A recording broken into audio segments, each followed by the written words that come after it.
Hello, you wonderful people, and welcome to another episode of Not Too Comic Book. This being a show where I talk about TV shows that are adaptations of comic books. For today's episode, I'm going to talk about the season premiere of Alice in Borderland. A great season premiere. A lot of really interesting things went down in this episode, so let's break it down.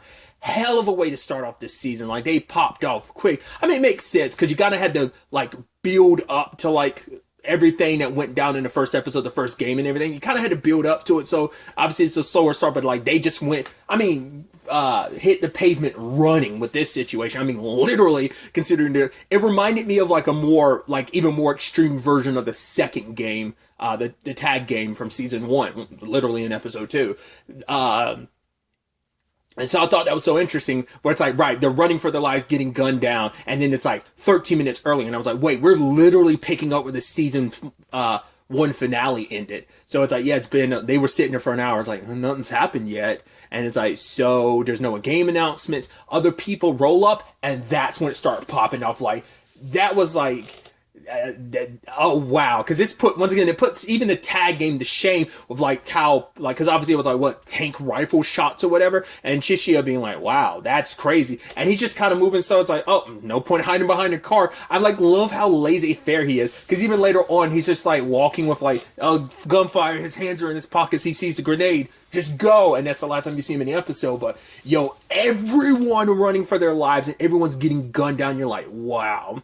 Yeah, also, I won't talk about it, because I'm about to say, it's just the nature of the show, but I'm yeah, it's just, I'm sure that probably, yeah, I guess it's just the nature of, the story's already been told. I'm sure, making it live action probably makes that a little worse in some people's eyes, but, it's just, once again, we already went down this route with, hell, let's not even forget, it's not even just a tag game. It's just a combination of the tag game meets the beach situation with Aguni and these guys, literally killing everyone and spraying them down. So it's a combination of those two, and it's just unrelenting. And it's oh, how many people are the amount of bullets that were flying? You'd swear there was more than one person, but it was all one person. And at first I was is it coming from the balloons? But I'm because they could never tell where the shots were coming from. It's just everyone running for their lives. There's no stopping it. I love that Chishia had some bombs on him. It's use these, in case the opportunity ever arises. So, and what was interesting is, because obviously it's dude, these games are popping off, and there's no, oh no, let's get ready, no participation or anything. It's just we're in it. This is the next stage, and it shows that the rules are completely different. We see later on in the episode, some things have resonated and stayed the same. Others, I think each one of the face cards probably kind of plays by their own set of rules.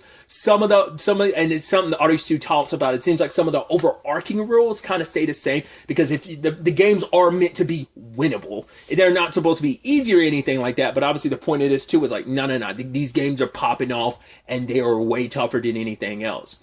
It's something I didn't know this when I originally watched season 1, but I, just having done a nerd mode for it, I found out that I think they probably make more of a point of it in the manga, but not as much to show. Everyone's good at something. Everyone has their specialty games that they participate in. I don't think that's something the show's leaned into, but I think the manga leans, my understanding, Kuina, for example, I think in the comic, I think it was she was good at strength games for a little while, and then I think she shifted what her specialty was. But like I said, they don't make a point of that at all. It's just kind of we participate in whatever games, we know what the games represent by, a spade means teamwork, a club means, no, flip that. Club means teamwork. Spade means strength type of situation. So, and now they're right. It's almost also poetic too, considering it's right, this is one tough opponent we have to take down, the last boss, which I love. I'm I love the parallel, considering right, there's literally a guy you killed that died last season at the beach, literally called Last Boss, so it's very poetic in some regards. But Artist 2 kind of, suggests that that the rules are somewhat the same. There are overarching rules, but eventually they kind of go right, the blimp in the sky that's holding the king spade card, it's like, okay, so how does this whole thing work? Now it's thinking like, I think Ottersu's the one that was suggesting like maybe it's a situation of like, I interpret it as like, is it a game of area effect? Because they eventually on suggest like, hey, could it be that? Cause I didn't talk about it, but like On and Tata like rolled up, but it was like, hey, could this game be a situation where could this game be a situation where there's like a certain radius around the blimp? So made me wonder like, could the game area be moving? The way the episode plays out, it makes it seem like the entire city, with the exception of certain blocked off section, the entire city. It seems like it's almost like a video game where it's like, this is a active boss that's just constantly moving around the map that you have a chance of running into. Like using Persona, for example, it's like, yeah, you could always end up running into the Reaper, like using specifically Persona 5, just because that's the one I played, like in the metaverse. It's like, yeah, you can just end up running into like the Reaper on any floor at any point in time if you linger long enough. It almost seems applicable that it's a roaming boss. That's how I look at the King of Spades. So I don't know if that's applicable. So is it like, right, the whole city is his territory to some extent, or is it more so what I thought, that it's a certain radius around the balloon, the blimp? So the fact is, he jumped on that other car and started killing them one by one. Blop, blop, blop, got in the car, and it started to like a speed chase. I was like, dude, this is hella popping off. On getting in the driver's seat, like, no, I got this. Because that's what I say. I was like, what was On again? She was a crime scene analyst, if I remember correctly from last season. I was like, yeah. So I was like, but I don't know if she has experience. I mean, that could just be her natural skill. It might not even have anything to do with her job. That could just be natural skill on her part. But it's like, yo, they were tearing rubber down the street, still getting glacked at. That was, once again, that's an amazing like chase sequence. I'm like, dude, the filming of that had to be nuts. I mean, obviously the pandemic played a big role of it, but I'm curious like how much of this was like just straight up like the size and scope and just just in general, the scope of like how big this season is, why it took so long. Once again, the first season came out 2 years ago. Once again, we had a whole pandemic in between. So I don't know. I'm sure that played a role, but probably that sequence alone, I'm like, that is an amazing sequence. I'm like, that had to be nuts to film. I am curious, like, did they do a little bit of like a Barry situation? Like Barry has like a bike sequence in season 3, but like the cars were obviously like digitally added. But I'm like, it seemed like some of those cars were probably actually there. So there's probably a combination of probably like some special effects like CGI, like adding in cars, but there probably is like some legitimate like stunt driving legitimately weaving around cars to some extent. I don't think it was anyone significant, was it, that rammed into the King of Spades car, if I remember correctly. I'm like, am I getting those backwards? Is the second guy the king? I'm pretty sure that was the King of Clubs, wasn't it? And this guy was the King of Spades. I think I could be misremembering. Either way, the guy, like, it led to a whole car crash sequence. They're flipped upside down. Luckily, they got outside of the car, like, not too banged up. But home dudes start popping off again. Everyone ran. On tried to save someone, but the lady was just like, I'm done. Even if I survive this game, what's going to happen? I'll have to find and play another game afterwards.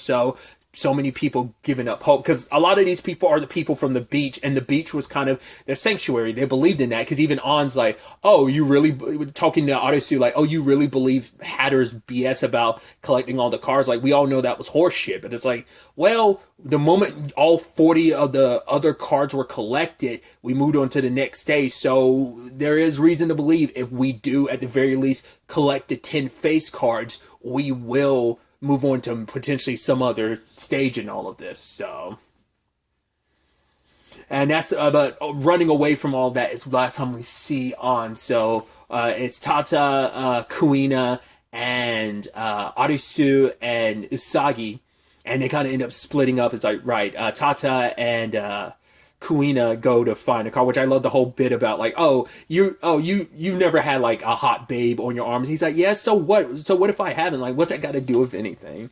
But obviously it's like, right, coming to this world had its benefits, because it's like, man, because they were having a whole conversation about how, all the rich people who who spent so much of their life working hard, building up their amount of money just for it to all mean nothing. When, especially because those people, it's like, right, you spend all that time, now that amount of money you built up meant nothing. It doesn't really help you in your survival here. And it's like, yeah, they were all both kind of in a whole bunch of debt when it was all said and done. But it's like, yeah, but they give anything to even be back in debt to be back in your OG world.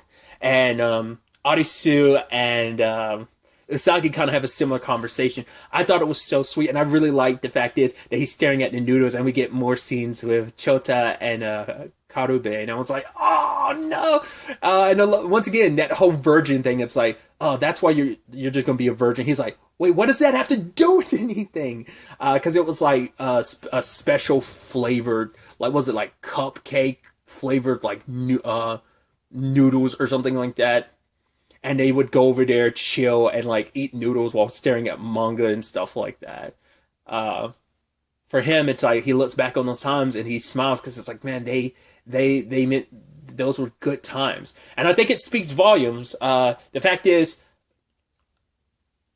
Arusu has he has very limited memories about his, like, he's not as upset about his dad and brother as much as he is Karube and Chota. I mean, to be fair, they did die in front of him, and he blames himself for it. It does beg the question, like, the fact is they keep setting that up, the fact is they go out of their way to include that. I mean, I guess it's the continued aspect of, like, showing you his life. I do love that he's playing that game, and it's like, oh, you're doing all this killing, and you end up involved in this very specific game, and they cut back and forth. It's the game he was playing before everything popped off, like, before him and Karube and Chota and everyone else found themselves in this world, whatever it may be. And so the fact is, like that, like I said, that duality of it, but obviously he focuses on the good times with Karube and Chota, but not as much with his brother and Dada. I mean, there was a complicated relationship, but the fact is, like I said, they keep showing that. The fact is they're going out of their way to show that makes me feel like his father or his brother, or father and or brother, have to be here in some shape or form in these games, but we'll see. There's also that article that Usagi came across that she was reading. That was kind of on the ground. I don't know. I wonder, is that it's like, oh, this particular person like was arrested or whatever, found with like drug possessions. I don't know if that's the person who wrote the article, like saying like, oh, her father lied, or maybe it's just seeing that article spark the memory in her. And obviously for her, like, she has this like not wanting to go back to the original world. It's like, yeah, you had so much fun in the other world, not me. Her life was a living hell. She talked about her dad and how he died, and you know, for her, like, that's why she reached out to Arisu last season, like in episode 4, after the Game of Hearts game that killed Karube, Chota, and Shibuki, because she knew what it's like. She fell apart. She stayed in a fetal position. She didn't want to live anymore after what happened to her dad. And now she's in this deadly place, but she definitely picked this place over living in the other world. But Arusu's like, don't worry, I'll protect you even if it costs me my life. We'll go back to that world. But for her, it's like, what's the point of going back? And she's like, I'm tired of people saying like they understand how I feel and that I should kind of forget about the past and move on. She's like, what if I don't want to? And she even says this line of like, basically, I don't want you to feel like you understand. I think it's a thing of, I don't want you to ever have to experience what I wouldn't want that on you. Or maybe or it could be interpreted like, I don't want you to feel like you understand. I want you to be able to say like you do understand, because she feels like no one can. But Arisu kind of does, because I mean his life back home, I mean, you know, he would, you know, slacker, hey, you know, one slacker to another. I'm referencing myself. The fact is, Karube and Chota, even if he goes back to that world, I mean, it's a normal world, sure, and that's nice first and foremost, but his best friends won't be there. They'll still be gone, potentially, once again, depending on how this whole situation plays out. No spoilers, not unless it ends up being, like, slightly a Danganronpa 2. I don't know if this, I'd assume this predates, this probably predates Danganronpa 2. I don't know when Danganronpa 1 came out, like, 2001, I mean, 2010, and 2 came out maybe 2 years later, maybe? So, yeah, I'd say this predates it to some extent, but regardless, it probably happened with kind of, like, there's some overlap, I'm sure. Either way, without spoiling what Danganronpa 2 shtick is, maybe there's kind of a parallel that could be made there if you're familiar with Danganronpa 2, not unless that ends up being the thing. I am purely throwing that out there as pure speculation just because I know Danganronpa 2's story and that's what immediately pops in my head. Because I didn't know Danganronpa 2's story when their first season came out, so I wasn't even thinking that. So, I'm like I said, it's such a vague conversation to dance around without going into spoilers. So I'm not going to say it. But if it ends up being that case, I don't want to know. Like I said, it's a rhetorical question, theorizing and stuff like that. I haven't read the manga, so I have no idea what the actual answer to all of this actually is. But for her, like, it's sad too because Arusu and Usagi were having that cute moment before. She was being like the register person, and he's like, "Oh man, I bet you like a lot of guys come to see you because like I mean because you're pretty." And she's like, "What?" He's like, "What?" And then she kind of turns around and he's like, "Wait, are you blushing?" She said, "No." Like people say that to me like all the time. He's like, "Oh really?" I thought that was so cute, but like in that moment for Arusu, it's just kind of like, yeah, it's like, wait, you want to stay in this world? Like, it's like, right, you might, it's like for her, she would rather take her chances in this world than go back in that world that's filled with like, it's just, for her, it's like that world that turned against her father, like that drove him to be, it's like that world isn't good. It's not worth going back to. If I can find everyone finds their meaning in this world to some extent, And hers is more so kind of an avoidance of going back to the original. I mean, who knows? It's even possible, once again, to go from this world back to the original world.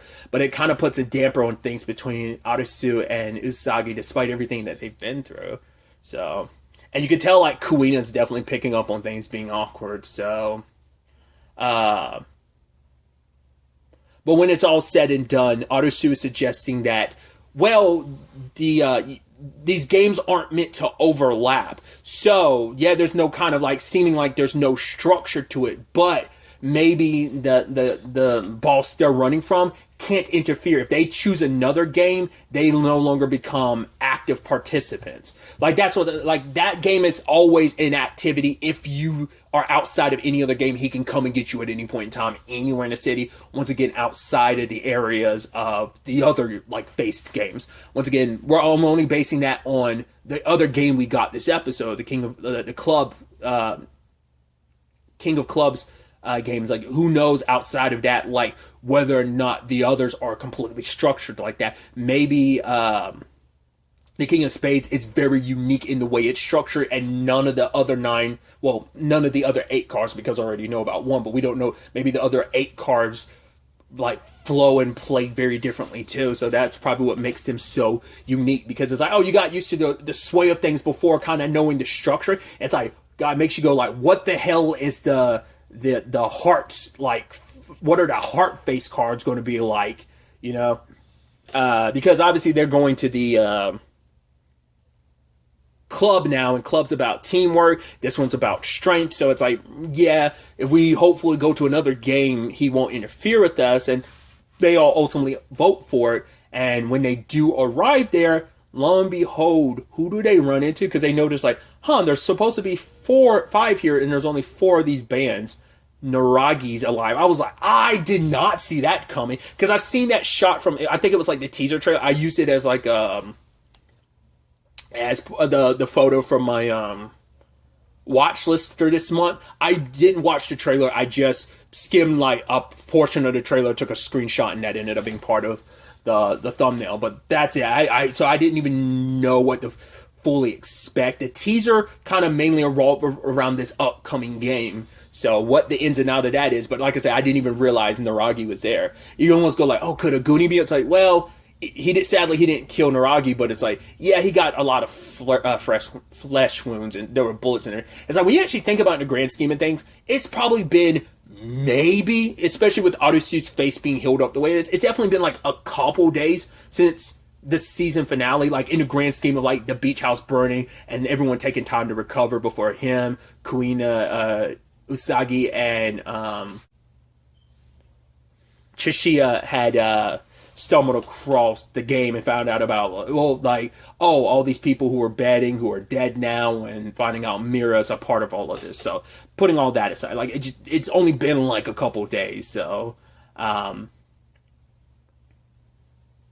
knows who else might have survived that beach fire. So that's something to kind of keep in mind. But it's like, cool, we have to work together. And for Usagi's like, all right, I made a promise that like I'm just gonna fight and survive this. That's kind of all she has going for her. That's all she's living for. But for Arasu, I think it's like, no, I'm gonna. He doesn't say it, but I think it's still implied. Like, I'm gonna still fight for you, Usagi. So, but he's like, yeah, but I'm gonna fight for answers because I want to figure out why all these people have had to die. Like, what was this all for? So, Kuina joins. So does Tata, and so does Naragi. And the moment they get introduced to the king of clubs, he's got his own squad as a 5v5, and Kyuma, and he's butt-ass naked. I was like, oh, dude, immediately you're like, oh, yeah. I bet you could definitely tell, like, oh, yeah, this is, well, I was about to say, like, you could tell, like, oh, this definitely reads like that plays like a manga. Like, that plays like kind of that manga anime aesthetic, like someone just walking out butt naked like that.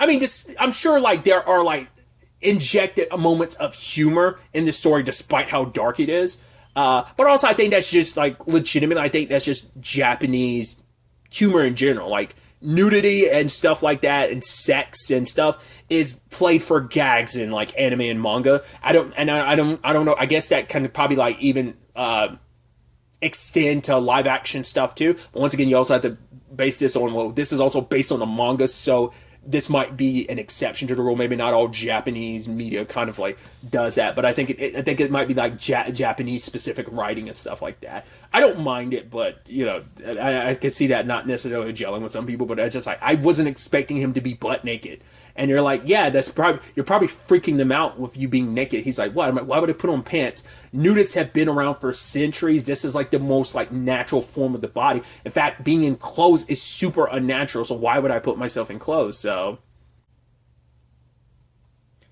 then we got this very interesting tidbit of stuff of like, who are you guys? And they're like, oh, we're the citizens of this country. And it's like, wait, citizens? And he's like, yeah. And you go like, okay. So having not seen that next episode yet, purely basing it on like the fact is we've had visas and now we have citizens. I'm wondering, is that supposed to imply everyone associated with the face cards are citizens, or they just there are multiple citizens around associated with all of this, and the face cards like have like the leaders of those are like certain citizens became the face card representatives of the games. I don't know, but obviously you throw in like I said, visas and citizenship. It's like, well, visas are how you get into countries. In this case, it's how you survive. So citizens probably don't have the visa issue. Like if you become a citizen, it probably comes with its own, hey, you can do. I mean, part of me almost wonders, could that be why the previous game, the first game, the King of Clubs game, the King of Spades game ended up being the way it was because they're not citizens? Like maybe that's why it just kind of popped off the way it did. Because at least the club game, it's like, yeah, it has a normal rules of, hey, there's a limitation of how many people are participating. It's 5. The fact is that they have to cross the borders into being like, okay, now we've entered the game, there's no going back.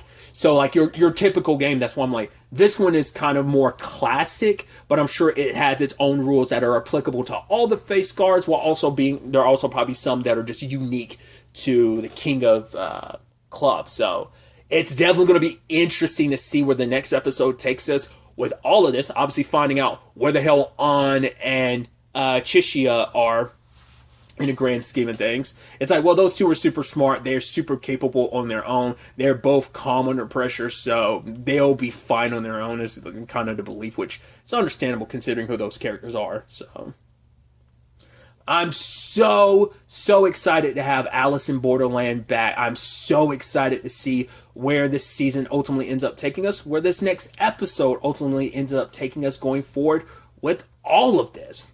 But really, that's all I wanted to talk about. Until the next time we meet, be happy, be safe, live life to the fullest, and enjoy it. Good day, and goodbye.